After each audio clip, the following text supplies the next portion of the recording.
Bonjour à tous, dans cette vidéo on va parler des paris long terme. On entend souvent que les paris long terme sont plus intéressants qu'un placement bancaire. Prenons l'exemple du livret A à 0,75%. Si vous placez 1000 € à la banque le 1er janvier, vous êtes assuré de récupérer 7,50 € de bénéfices au 31 décembre. Pour ceux qui possèdent une assurance vie à 2% ou soyons fous 3% d'intérêt annuel, vous allez récupérer 20 € ou 30 € de bénéfices. Et cela fait partie des meilleurs placements bancaires possibles en France. Bon, on va pas aller bien loin avec ça. C'est pour cela que certains disent que les paris sportifs peuvent avoir un véritable intérêt si on décide de les aborder comme un placement long terme.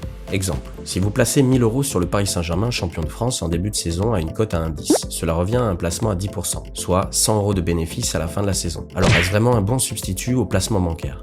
L'année dernière, j'ai placé 18 paris long terme pour l'équivalent de 3800 € de mise. J'ai séparé les paris gagnants avec les paris perdants pour plus de clarté. Alors j'ai joué de la Champions League, de l'Europa League, un peu de Ligue 1, de la Coupe du Monde évidemment et un peu de NBA. J'avais pris 2 paris fun sur Neymar et Cavani, meilleurs buteurs de la Ligue des Champions, en me sécurisant sur Ronaldo, c'est-à-dire que même si le PSG s'est fait éliminer en 8e face au Real, je n'ai rien perdu. J'ai reproduit le même système sur Cavani, meilleur buteur de Ligue 1 à 1,66 et j'ai sécurisé en misant sur Neymar qui était à quelques buts derrière. Je vous ferai une vidéo spéciale pour vous expliquer ce genre de technique qui est ce qui m'a le mieux réussi dans les paris long terme. Bon, vous connaissez la suite, Neymar s'est blessé quelques jours après ce pari et Cavani a fini tranquillement meilleur buteur. J'ai donc empoché 60 € de bénéfices sans trop de risques. Pour une mise totale de 272 €, ça fait 22% d'intérêt. J'avais aussi placé 100 € sur l'Atlético Madrid quand ils ont été reversés en Europa League à une cote à 4,5. Je voyais personne d'autre les arrêter, donc j'ai sécurisé avec les 3 autres gros, c'est-à-dire Arsenal, Dortmund et Naples. Et en finale, j'ai pas jugé nécessaire de sécuriser sur Marseille, donc j'ai fait un placement à 221%.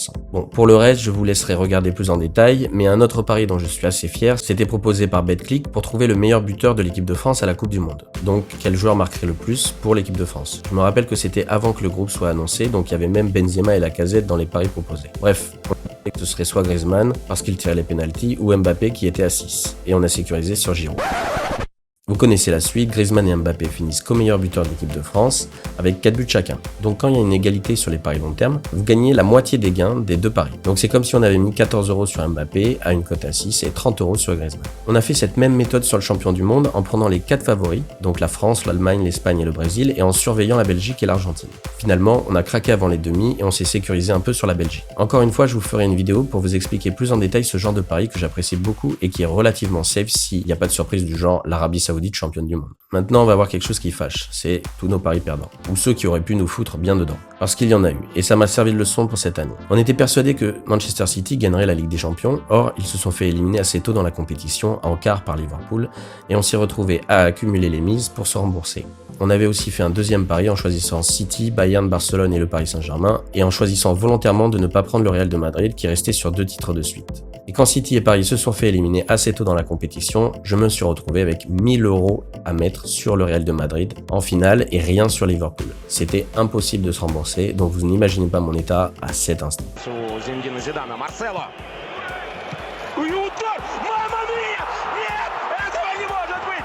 Bref, ma conclusion, avec une compétition comme la Ligue des Champions, c'est qu'il y a trop de prétendants au titre et trop de surprises. Il n'y a qu'à voir le nombre de remontadas qu'il y a eu en 3 ans, sans compter le Real de Madrid qui est passé l'année dernière à 2 doigts de l'élimination à domicile en demi après avoir gagné 3-0 à la Juventus. Le duel entre Monaco et Lyon en championnat, remporté par Monaco à la dernière journée, m'a aussi coûté pas mal de fric. C'est ça aussi l'inconvénient de se sécuriser alors que le pari est finalement gagnant.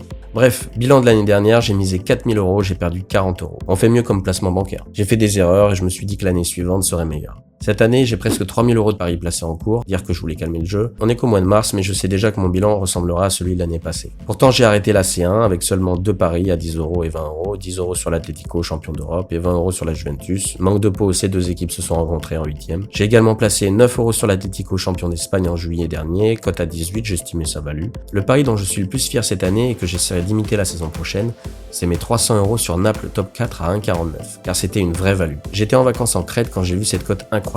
Liverpool top 4 à 1,25 était aussi un très bon pari. Malheureusement, j'ai cherché à le combiner. Je ne vous conseille pas les coupes européennes, hormis peut-être la C3, même si le niveau est de plus en plus relevé d'année en année. Bref, j'ai fait plusieurs combinés, le mauvais départ de Manchester City et du Bayern de Munich en championnat m'ont contraint à me sécuriser sur Liverpool et Dortmund, ce qui fait que je ne ferai aucun gain cette année. Maintenant, je vais vous donner mes conclusions sur mes 2 années de paris long terme. Alors je ne suis pas sûr de continuer l'aventure la saison prochaine parce qu'engager autant d'argent pour voir si peu, voire aucun de bénéfice, ce n'est pas vraiment ce que je pensais. Mais ça m'a permis d'isoler quelques techniques qui marchent et qui m'ont fait gagner de l'argent. Je vous conseille plutôt de mettre des mises de 300 € sans les combiner sur des cotes moyennes plutôt qu'une énorme somme d'argent sur une toute petite cote. Le Bayern était à 1,10 en début de saison et ils ne sont pas passés loin de finir second. Même s'ils sont à égalité aujourd'hui avec Dortmund, je ne pense pas qu'ils perdront le titre cette année. Mais risquer 1000 € pour gagner 100 € sur 9 mois de championnat, ce n'est pas très intéressant. Voilà, c'est tout pour cette vidéo. Si vous avez eu une expérience heureuse ou malheureuse dans les paris long terme, n'hésitez pas à me le dire dans les commentaires et n'hésitez pas les gars à partager cette vidéo si elle vous a plu, ça m'aidera beaucoup pour le référencement. Lâchez un petit pouce bleu si vous aimez ce format. Moi je vous dis à très vite pour de nouvelles vidéos. Ciao.